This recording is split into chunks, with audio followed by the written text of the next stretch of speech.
Dan acara selanjutnya yaitu tausiah dan penutup doa oleh Al-Habib Muhammad bin Usman Syahab. Waktu dan tempat dipersilahkan. Sallu ala Nabi.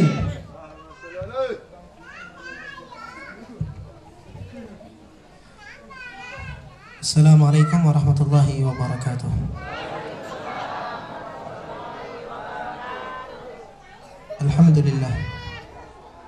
Alhamdulillahi rabbil alamin.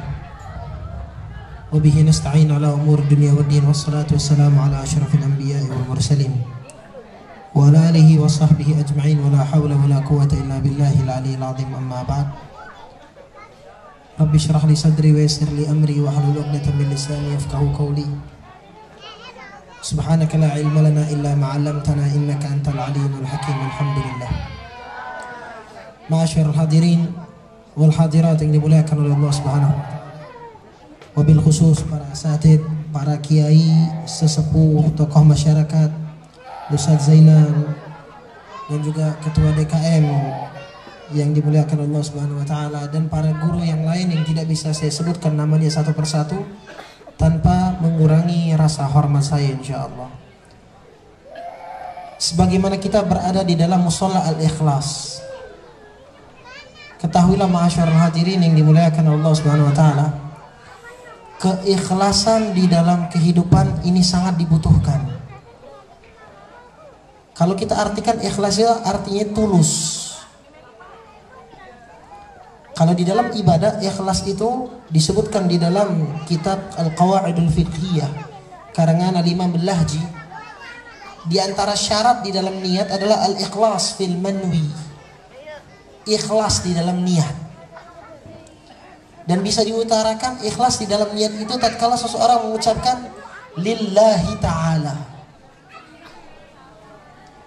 Maka insya Allah dengan hadirnya kita di sini, terlebih di mushola Al-Ikhlas, semoga kita dikategorikan oleh Allah Subhanahu wa taala orang yang tulus di dalam ibadah, di dalam hadir majlis taklim.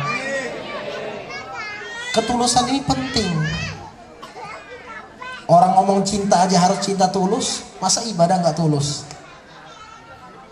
Orang ngomong aja kalau misalnya ngasih rezeki sama bini harus tulus, masa ngasih sedekah kepada Allah nggak tulus?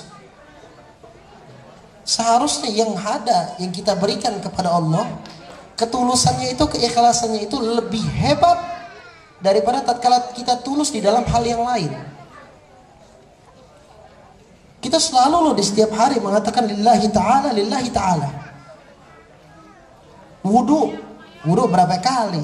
Oke lah kalau misalnya cuma sholat doang 5 waktu. Kalau kita ada baca Quran, ada sholat sunnah, hadir sholat jenazah, nawaitul wudu al-rafil hadathil asghar lillahi ta'ala, lillahi ta'ala. Ini namanya apa? Ikhlas. Kenapa sih ulama mereka memberikan kalimat di dalam niat? Padahal kan niat, pelafasan itu nggak wajib. Wajib niat itu berada di dalam hati. Sehingga dikatakan di dalam kitab Safinatun Najah, yang namanya niat qasdu syai'i muqtarinan bi fi'li wa mahalluhu fil qalbi wa talaffudhu biha sunnah. Yang namanya niat tempatnya di hati, melafazkannya sunnah. Al-Imam Al-Lahji pun mengatakan, dan juga Al-Imam Suyuti, beliau mengatakan di dalam Qawaidul Fiqhiyahnya, tatkala ada perbedaan antara lisan sama hati, yang dikedepankan apa? Yang hati. Misal ada orang sholat, kita kan kalau sholat zuhur sama asar itu kan sama, 4 rakaat. Gerakannya nggak ada yang beda. Yang membedakan mana zuhur, yang mana asar itu niat. Coba ada kalau sholatnya jamak. Sholatnya jamak takdim kah, jamak takhir? Sholat asar dibawa ke waktu zuhur. Sama-sama 4 rakaat. Kalau lebih dari 80 km jadi 2 rakaat. Sama-sama 2 rakaat. Mana yang membedakan mana zuhur dan asar? Niat. Tatkala ada orang hatinya niat sholat zuhur, namun lisannya kagok, Mentang-mentang lagi kosor, dia niat sholat subuh. Lisannya beda, hatinya beda. Bertentangan tuh, kalah sama mie sedap. Mie sedap aja di iklan katanya hati nggak bisa berbohong, sama lisan juga nggak bisa. Ini lisan sama hati berbeda. Tatkala ada perbedaan antara kedua ini, al-ibrah bima fil qalb. Yang diambil yang di hati, bukan yang di lisan. Karena emang tempatnya niat itu di hati. Seringkali kalau bulan Ramadan tuh timbul perdebatan. Niat Ramadan, kagak ada. Ma'asyiral hadirin, yang namanya niat emang di hati, kagak ada pelafasannya. Orang yang kalau cuma niat besok gua mau puasa dah, nggak dilafasin, besok puasa bisa. Cuma kenapa ulama mengutarakan usolli fardhu zuhri arba'a raka'atin mustaqbilal kiblati adaan atau ma'muman lillahi ta'ala? Kenapa harus ada kalimat nawaitu sambil lillahi ta'ala? Agar kita ini ada yang nama al-ikhlas fil manwi. Ikhlas di dalam bertutur dalam niat. Karena itu yang penting. Coba kalau kagak. Ada orang ternyata besok mau puasa sekalian diet. Bukan nggak ada lagi tulisan lillahi ta'ala aja. Wah besok saya udah gemuk banget, nggak enak. Dibilang sama orang buntet kemarin. Kayak ikan kembung. Besok mau puasa dah, setiap Senin Kemis. Niat, besok bisa puasa. Cuma kan dia ngomong niat buat diet. Artinya apa? Di sini ada istirak, ada kebersamaan di dalam niat. Dan ulama membuat niat itu menjadi satu. Nawaitu sauma ghadin an ada'i fardhi syahri Ramadan hadisanati lillahi ta'ala. Biar kagak ada lagi yang lain-lain. Buat caper kah, buat ini kah, buat diet kah. Ini apa namanya? Ikhlas. Masa orang penghuni musola al-ikhlas kagak ada ikhlas di dalam ibadah? Seharusnya kita penghuni musola al-ikhlas lebih ikhlas lagi di dalam berniat. Contoh lagi, tuh yang membedakan antara puasa sama bukan, itu niat. Tamyizul ibadah wal adah. Di antara hikmah niat itu untuk membedakan antara mana yang ibadat, mana yang adat. Ada orang mau operasi, disuruh berpuasa 12 jam. Kebetulan dia datang ke UGD jam 3. Wah, ini harus operasi. Tindakan operasinya kapan? Malam. Dari sekarang kagak boleh makan lagi, puasa. Mumet dia. Udah bangun tidur, belum makan, disuruh puasa sampai besok lagi. Wah, pas akhirnya dia puasa. Apakah mendapatkan pahala pada satu? Enggak. Karena di dalam puasanya tersebut dia ninggalin makan dan minum bukan karena Allah. Bukan lillahi ta'ala, tapi untuk operasi. Jadi dari mana kita bisa mendapatkan pahala? Al-ikhlas, tulus semata-mata karena Allah. Tulus semata-mata kayak gini nih, kita ngadain kayak gini, itu bukan untuk kita. Hakikatnya kita ngadain majlis ta'lim, ngadain maulid, ada yang capek, ada yang bagian gelar tikar, ada yang bagian konsumsi, ada bagian panitia, ada yang bagian yang lain-lain, ada juga yang mungkin seksi repotnya doang. Misal itu hakikatnya kita ini tulus khidmat kepada Rasulullah SAW. Semuanya ini tulus. Kita lihat sahabat radhiyallahu taala anhum wardahum. Itu di perperangan Uhud ada seorang sahabat saking tulusnya sama Nabi Muhammad SAW.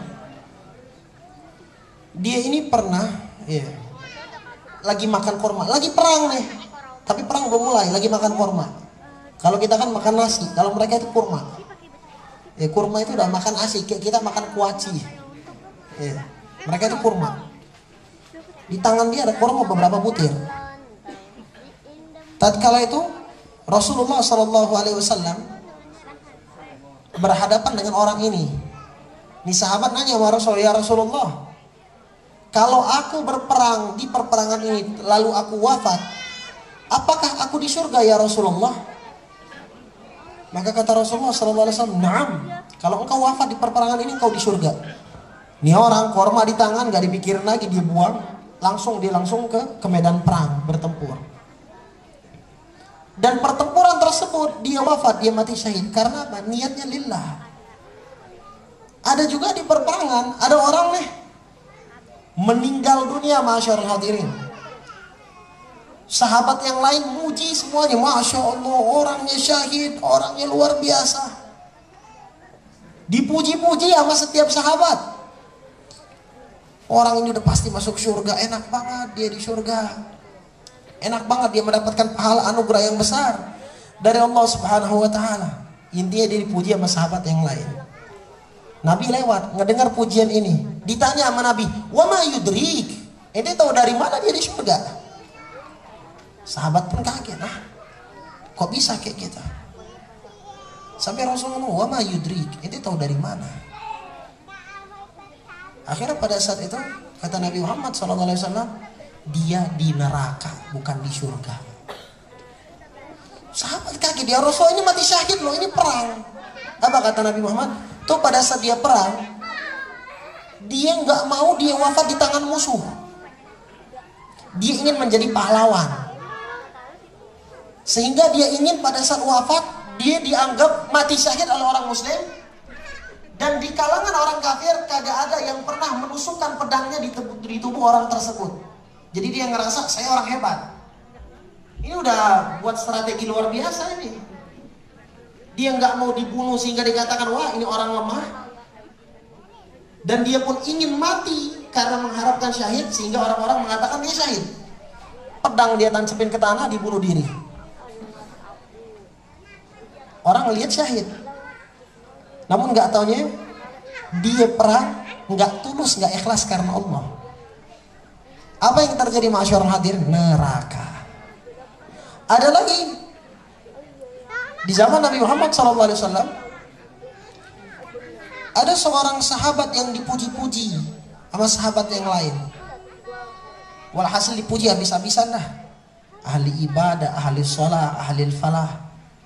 Pujian yang luar biasa, pujian yang agung kepada sahabat ini. Dan mereka memuji orang tersebut bukan di hadapan orang biasa. Mujinya di depan Nabi. Itu hari itu tuh. Keesokan harinya nih orang yang ngumpul lagi sama Nabi. Nabi pada saat lagi ngumpul sama Nabi, tiba-tiba orang yang mereka puji kemarin lewat. Salah satu nyeletuk. Ya Rasulullah, itu orang yang kami puji kemarin. Dilihat sama Nabi Muhammad. Ini orang padahal dipuji-puji, ahli ibadah, ahli sedekah, ahli ibadah dah walhasil. Dilihat sama Nabi, kata Nabi, aku ngelihat di wajahnya ada tanda daripada tanda syaitan. Ara fi wajhi syufa'atun minasyaitan, kata Rasulullah. Aku ngelihat di wajahnya ada tanda daripada tanda setan. Sahabat kaget, ini orang ahli ibadah. Luar biasa ibadahnya. Sampai dipuji-puji. Pas dia datang ke majlis Nabi Muhammad, dipanggil sama Nabi, ditegur, fulan, pernah gak engkau di dalam suatu majlis engkau ngerasa engkau lebih baik daripada yang lain? Kata dia, pernah ya Rasulullah. Apa kata Nabi Muhammad? Dari sinilah kelihatan bahwasanya dia ini ada tanda daripada tanda syaitan. Sahabat yang lain akhirnya tahu, oh berarti ketulusan ini penting. Itu disebutkan di dalam kitab Fawaidul Mukhtarah. Ada aslafun sholihin, ada seorang orang soleh ahli ibadah, sholat setiap hari 5 waktu di masjid. Dari kecil sampai dia tua, nggak pernah tinggal sholat 5 waktu. Tiba-tiba dia ini pernah, kebiasaan dia nih sholat 5 waktu di shaf awal. Kalau kita kan kagak, pengennya di shaf akhir, di belakang. Karena kalau imamnya lama, wiridnya lama, kita di depan, di belakang rame, nggak bisa mundur, mulut pahit, agak bisa ngerokok, kagak bisa mundur. Jadi enakan di belakang. Assalamualaikum warahmatullah, assalamualaikum warahmatullah, kabur. Ini mah orang medit, sok-sok nggak butuh sama Allah. Dia ngerasa dia lagi kaya doang, lagi banyak duit, lagi sehat. Coba lagi sakit, minta terus, ngerengek terus sama Allah. Minta itu ikhlas, itu tulus, itu bukan pas sakit doang. Itu ada maunya. Orang yang cuma ibadah sholat duha pada saat lagi susah, orang yang cuma doa pada saat lagi ada kesulitan, itu nggak tulus karena Allah, tapi karena kebutuhan yang ia miliki. Ketulusan gak dinilai dari situ. Yang namanya ketulusan di dalam cinta, kita lihat nih orang kalau cinta, dibilang oh cinta itu harus tulus. Sehingga kalau misalnya muka saya berubah, ya, jadi jelek kah, jadi kotor kah, jadi apapun, kena tabrakan, masih cinta nggak? Iya masih cinta. Oh berarti engkau tulus. Padahal kalau udah berubah ditinggalin. Ya. Artinya pada saat wah nggak tulus. Lah kita mau Allah tulus atau enggak? Atau cuma pada saat ada maunya doang? Pas sudah kagak ada maunya lagi udah sholat assalamualaikum warahmatullahi kabur. Ini nggak tulus namanya masyarakat hadirin. Ya, nggak tulus. Sholatnya kayak gitu, sedekahnya kayak gitu, lagi ada maunya doang. Nah ini orang dia sholat 5 waktu biasa di shaf awal, nggak pernah mundur. Hingga suatu hari telat datang nih, datang telat. Pada saat ke masjid, orang udah full shaf awalnya. Dia dapat di shaf kedua. Sedihnya bukan main. Cuma sedihnya dia ini bukan karena nggak dapat shaf awal. Dia sedih karena apa? Waduh, saya nggak dapat shaf awal. Ntar orang bilang apa? Tumben lu telat. Tuh pada saat dari situ dia mikir, oh berarti saya selama ini sholat bukan karena Allah shaf awalnya. Selama berpuluh-puluh tahun dia sholat, dia kodok semuanya setiap hari. Karena dia tahu sholat dia bertahun-tahun itu bukan karena Allah, tapi caper karena manusia. Ini nggak tulus namanya. Bagaimana ketulusan kita di dalam ibadah? Bagaimana ketulusan kita di dalam mencintai Nabi Muhammad? Ini yang harus kita pikirin. Ya. Itu di zaman Nabi Muhammad SAW. Kalau nggak salah di perperangan Uhud atau perperangan Badar gitu. Ya, ada apa namanya? Ada orang-orang yang datang ke Nabi Muhammad SAW.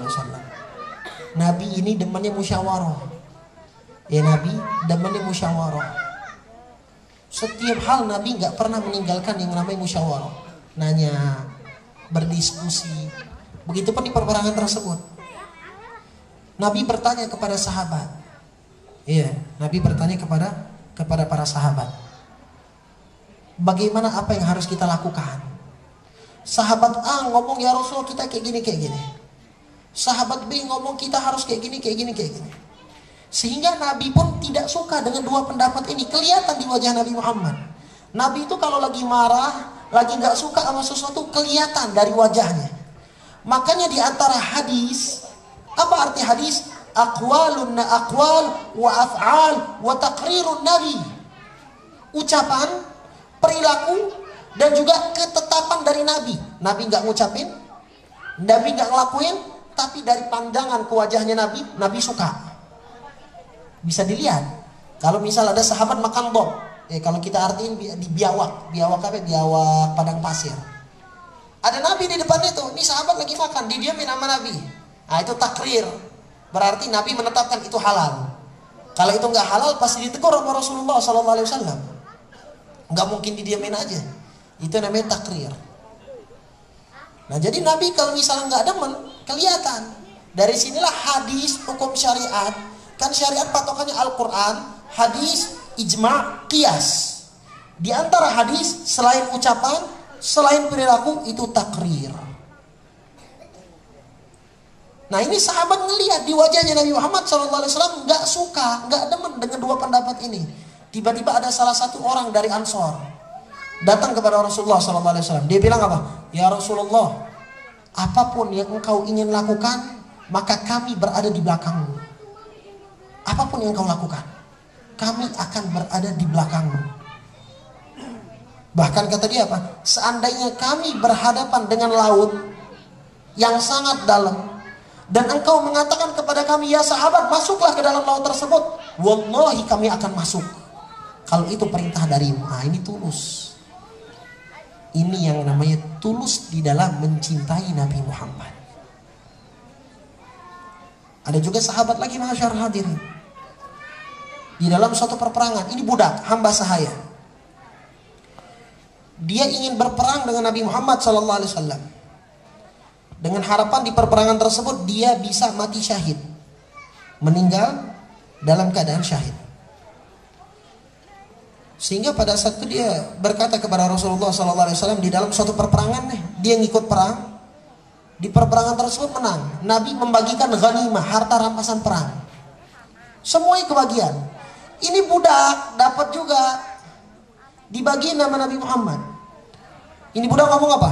Ya Rasulullah, ma'ala hadza taba'atuk. Ya Rasulullah, bukan karena ini aku mengikuti agamamu, mengikuti jalanmu. Terus kata Nabi, emang ente masuk Islam ngikutin jalanku ini karena apa?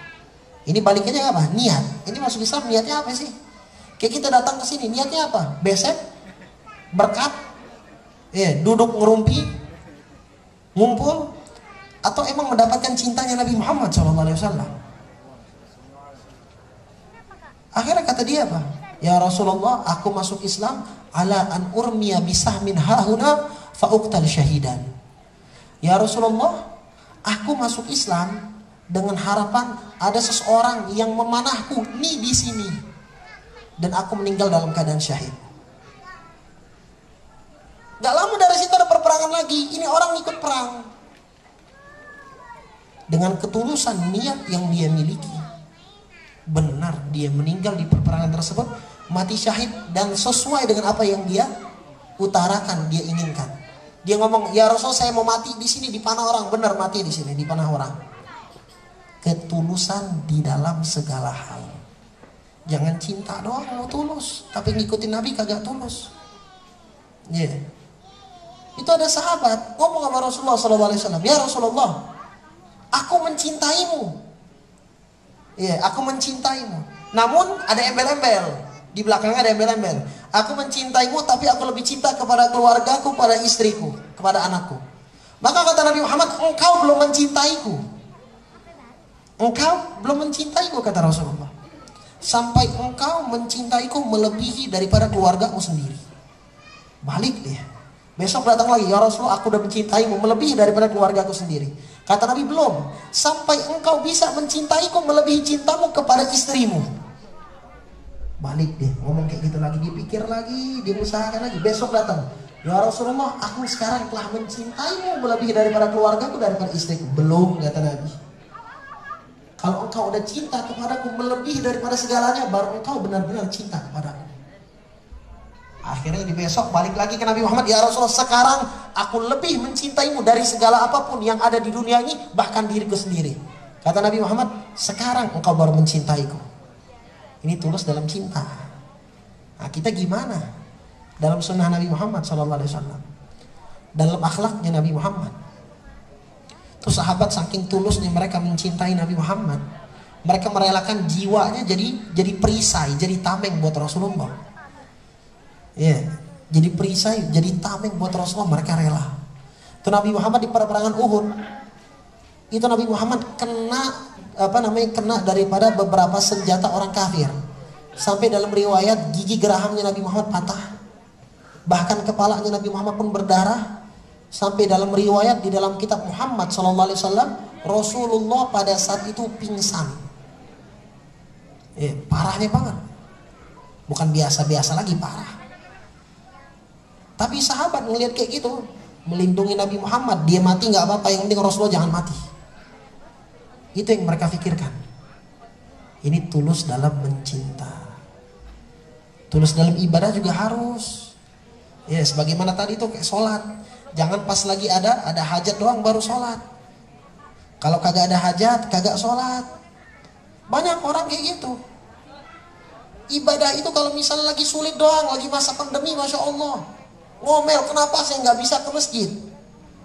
Udah lewat, kagak ke masjid lagi, ngerasa kerjaan udah enak.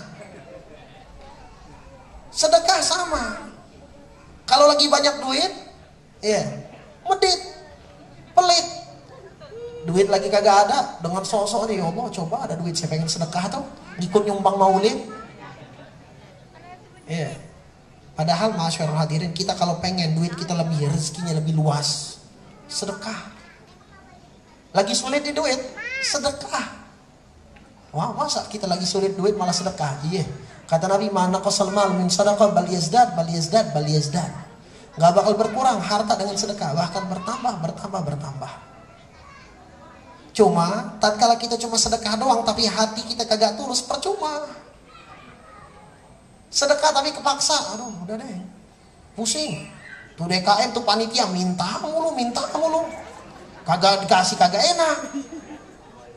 Emang lu pikir dapat pahala? Kagak. Lu pada saat sedekah bukan sedekah ke DKM. Sebagaimana pertama kali saya bilang, nih majlis kayak gini bukan untuk DKM, bukan untuk panitia, bukan untuk musola masjid, tapi untuk Nabi, untuk Allah, untuk Rasulullah. Hakikatnya kita ini khidmat kepada mereka, melayani mereka, agar daripada sejarah Nabi Muhammad tersampaikan. Tuh maulid baca sejarah Nabi, tuh pada saat ada kajian menceritakan tentang Nabi. Hakikatnya kita sedang mempelajari Nabi. Jadi hakikatnya melayani Nabi Muhammad SAW. Kita yang ngebangun masjid, musola, ada renovasi. Tuh DKM maksa banget, panitia maksa banget. Ayo setiap orang harus ngasih di daerah komplek ini. Pusing, enggak, kita bukan ngasih buat dia, bukan ngasih buat partai, bukan komunitas, tapi ngasih buat Allah dan Rasul. Kalau misalnya ngasihnya emang buat mereka, nggak bakal ada namanya idza mata ibnu adam in qata amaluhu min thalas. Di antara sedekah jariyah. Sedekah jariyah sedekah yang mengalir karena Allah. Kalau misalnya bukan karena Allah, nggak ada tulusnya, kagak dapat apa-apa. Datang sholat Jumat, tromol lewat, dia kasih duit. Ketiduran lagi pada saat tromol tuh. Sholat Jumat ketiduran, asik. Emang bener ya. Godaan paling besar itu bukan orang yang ceramah, khutbah. Godaan yang paling besar itu siapa? Orang yang duduk mendengar. Itu kalau lagi kagak khutbah duduk enak banget, emang tidur. Atau tempatnya panas. Yeah. Pada saat lagi tidur ada orang emang benar-benar tidur. Ada orang pura-pura tidur pada saat tromol lewat. Beda. Tatkala tromolnya lewat, dia udah nyiapin nih duit nih. Salah masuk. Udah nyiapin 2.000, kemasuk 100.000, padahal buat beli nasi padang habis Jumatan. Mumet di kepala tuh.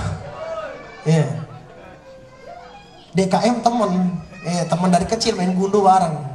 Dipanggil, balikin dong, saya salah masuk tadi, tuker. Dia minta. Dan pada saat minta itu artinya apa? Dia kagak ikhlas. Padahal kalau misalnya seseorang ikhlas karena Allah Subhanahu wa taala di dalam segala hal, terlebih sedekah, awadahullahu khairan minhu. Allah akan ganti lebih baik darinya. Sampai Allah mengatakan di dalam surah An-Nahl, kata Allah Subhanahu wa taala, ma indakum yanfad. Yang ada di dalam dirimu, untuk dirimu, untuk komunitas, untuk organisasi, yanfad, habis. Gak bakal ada, gak bakal kekalnya. Wa ma indallahi baq. Dan kalau itu karena Allah, tulus untuk Allah, kekal. Kalau tulus untuk Allah, kekal. Itu dalam suatu hadis disebutkan, ada seorang sahabat dapat kambing dari Rasulullah SAW. Maaf, ada seseorang sahabat bawa kambing kepada Rasulullah seekor. Dipotong tuh, dibagi-bagiin sama Nabi Muhammad SAW. Tiba-tiba Nabi balik nanya, gimana kambing tadi? Masih sisa atau enggak? Sahabat ngomong, ya Rasulullah, itu kambing semuanya udah ludes habis, kecuali satu bagian paha masih ada sisa. Kata Nabi Muhammad SAW, ente salah. Kata Nabi Muhammad, salah. Yang habis ini paha. Yang masih ada itu yang semuanya udah habis tuh, yang udah disedekahin itu hakikatnya masih ada. Tapi yang paha masih ada di sini itu udah habis. Maksudnya apa? Yang diberikan kepada orang karena Allah, pahalanya akan nyampe, kekal. Namun yang masih buat kita, udah deh, jangan buat kita aja deh. Gak mau disedekahin, apa yang terjadi? Kata Nabi, ini artinya masih sisa. Masih sisa. Maka marilah perbaiki niat kita. Perbaiki ketulusan kita, perbaiki ikhlas kita. Kita lihat di dalam Al-Quran ada satu surat namanya surah Al-Ikhlas. Nggak panjang, cuma 4 ayat. Surah Al-Ikhlas nggak panjang, cuma 4 ayat. Dan asbabun nuzul, sebab ayat tersebut diturunkan karena apa? Ada seseorang bertanya kepada Nabi Muhammad, ya Muhammad, amin zahabin, arabbuka min zahabin amin fiddah. Ya Rasulullah, ya Muhammad, ini orang kafir nanya, Tuhanmu itu terbuat dari apa? Perak atau emas? Orang kafir itu demen kalau misalnya Tuhan berbentuk. Kalau nggak berbentuk nggak enak bagi dia. Dia tanya, Tuhanmu berbentuk apa? Emas atau perak? Turun ayat dari Allah, Qul huwallahu ahad, Allahus samad, lam yalid walam yulad walam yakul lahu kufuwan ahad. Kalau kita lihat semua dari awal ayat sampai akhir itu tentang sifat Allah, ciri-ciri Allah, sifat wajib bagi Allah Subhanahu wa taala. Dari sini bisa kita ketahui, habis dari menjelaskan tentang sifat-sifat, ada nama suratnya, surah Al-Ikhlas. Artinya orang kalau mau ikhlas, jadikanlah ibadahnya semata-mata karena Allah. Mau sedekah kita. Semua nih kalau misalnya karena Allah dapat ibadah, jadi amalan ibadah. Kerja kalau cuma buat kaya doang, nggak dapat pahala. Cuma tatkala kerjanya untuk nafkah kepada keluarga karena kewajiban dari Allah. Kerja karena untuk apa? Untuk mencari rizki yang halal disuruh sama Allah. Jadi ibadah. Makan sekalipun Al-Imam Ibn Ruslan di dalam kitab Sofatus Zubat mengatakan, amma idza nawa li aklihil quwa li ta'atillah. Ada orang makan malam. Ini habis ini ada berkat nggak nih? Oh, ada makan, alhamdulillah. Ada walhasil. Ini habis ini makan nih. Ada orang makan niatnya buat kenyang, biar balik agak masak lagi. Biar gak keluar mindo. Ada orang makan ya emang karena berkat. Beda dong. Semua tergantung dengan niat. Al-Imam Ibn Ruslan mengatakan, amma idza nawa li aqlihi al-quwa. Kalau ada orang makan habis ini, niatnya buat apa? Kekuatan besok bangun subuh ibadah, dapat pahala. Padahal makan. Saya habis ini nggak makan tuh langsung jalan, nggak dosa. Makan nggak wajib, mubah. Mau makan boleh, kagak makan juga boleh. Kalau makan dikatakan wajib, tuh orang yang diet hari ini mah dosa semua. Dosa semua. Maka tatkala dia makan, hakikatnya dia ngelakuin yang mubah. Mubah apa? Ma la yusabu ala fi'li wa la yu'aqab ala tarki. Ngelakuin kagak dapat pahala, ninggalin juga nggak ada apa-apa. Emang orang yang habis makan dia dapat pahala? Kagak. Cuma tatkala dia makan, wah biar saya ini semangat ibadahnya, dapat pahala. Maka yang paling penting di dalam kehidupan, ketulusan di dalam segala perkara. Mau ibadah, mau sholat, mau puasa, mau sedekah, mau ngaji, tatkala itu tulus, maka Allah yang akan mengganjarnya langsung. Tapi tatkala kita buat yang lain, tahu nggak, di antara yang paling jelek amalan itu amalan yang dilakukan dengan perbuatan riya, berharap pujian orang. Itu dikatakan asyirkul khafi, syirik yang kecil. Ibadah kepada Allah tapi minta sama orang lain. Sampai Al-Imam Al-Haddad di dalam kitab Adab Sulukul Murid, beliau mengatakan, tatkala ada seseorang yang beribadah, cuma di dalam ibadahnya bukan karena Allah, tapi untuk dunia, untuk jabatan, untuk kedudukan. Pada saat lagi zaman-zamannya ngeraih jabatan, sholat berjamaah 5 waktu, udah habis masanya dia tinggalin masjid. Maka kata Imam Haddad, ini orang yang bodoh, kata beliau, ahmak, kata Imam Haddad. Kenapa? Dia tatkala mau minta sesuatu, mintanya sama Allah. Karena segala hal berada di tangan Allah. Kalau kita minta sama Allah Subhanahu wa taala, Allah akan turunkan, Allah berikan, selesai. Namun kalau kita minta sama manusia, nggak bakal dapat apa-apa. Jadi yang paling penting, ketulusan kepada Allah Subhanahu wa taala. Insya Allah kita diberikan ketulusan di dalam segala hal, dan kita pun mendapatkan surganya Allah Subhanahu wa taala dengan ibadah yang kita lakukan secara tulus. Amin ya rabbal alamin. Bismillahirrahmanirrahim. Alhamdulillah rabbil alamin. Allahumma shalli wa sallim ala sayyidina Muhammad wa ala ali sayyidina Muhammad. Allahumma jal jamana hada jaman marhuma wa tafarraqna min ba'dihi tafarraqan ma'suma wa la tajal fina wa la minna wa la ma'ana syaqiyyan wa la mahruma bi rahmatika ya arhamar rahimin. Wa sallallahu ala sayyidina Muhammadin wa ala alihi wa sahbihi wasallam. Walhamdulillahi rabbil alamin. Wassalamualaikum warahmatullahi wabarakatuh. Anal faqiru ilaik. Masih sekali. Ilaik ya